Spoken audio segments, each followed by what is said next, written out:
Hello, welcome to our how-to video all about bridges. Now this is a slightly different technique whether you've got a scoliosis or a fusion, and most of us have kind of got half fused, half scoliosis, so we'll go through both versions and you can kind of mix and match as you need, okay? So let's come and lie on our backs, just safely bring yourself over. If you usually use a head support, please get rid of it, okay? We want heads on the floor for bridges. Feet should be hip width apart, hands at about 45 degrees down by your sides, and whichever version you're doing, we start with a pelvic tilt. So we're going to tip your pelvis backwards, press your lower back towards the floor. If you are not fused, we're using a peel-in motion here. So we're going to start with your very lowest vertebra and peeling off the floor one at a time. We'll lift vertebra, vertebra, vertebra, like a little pearl necklace being pulled away from the floor, all the way up until you reach the top of your bridge, and then we reverse it to come down. So we start with that pearl necklace again, lowering one vertebra down to the floor at a time. I can't demonstrate this very well because I'm not very bendy, and finish by releasing that pelvic tilt. If you have a fusion, as I say, we can't really do that bendy thing. So we're going to pelvic tilt, and then it's like a thrusting movement. So we're going to push your hips straight up, away from the floor, clench your booty, and then lower back down and release your pelvic tilt. So can you see the difference there? One, we're kind of peeling away, peeling back down.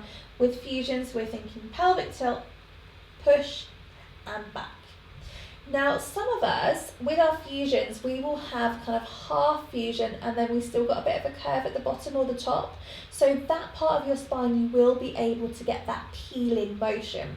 So for example, say you're just fused in your T-spine and your lower spine's kind of left to its own devices. You could start to peel, peel, peel, and then do the hip thrust away from the floor and back down.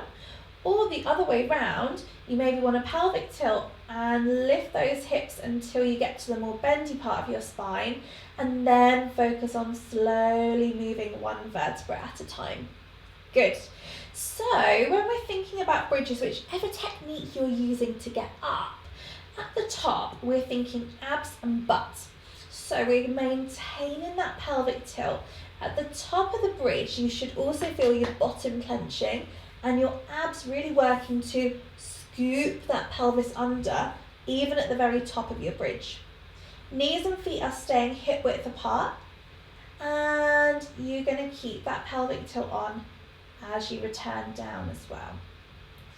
So that is how you do your basic bridges. Obviously we can add things in such as lifting legs off the floor, maybe something for another day, or challenging your balance by bringing hands away from the floor. Pelvic tilting seems a lot harder when we don't have that pressing down through our hands.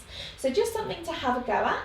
I hope that's really helpful, thinking about how to do the bridges, how we're engaging, how we are mobilizing through the spine to come up into that position. I will see you soon for another session, and happy bridging in the meantime.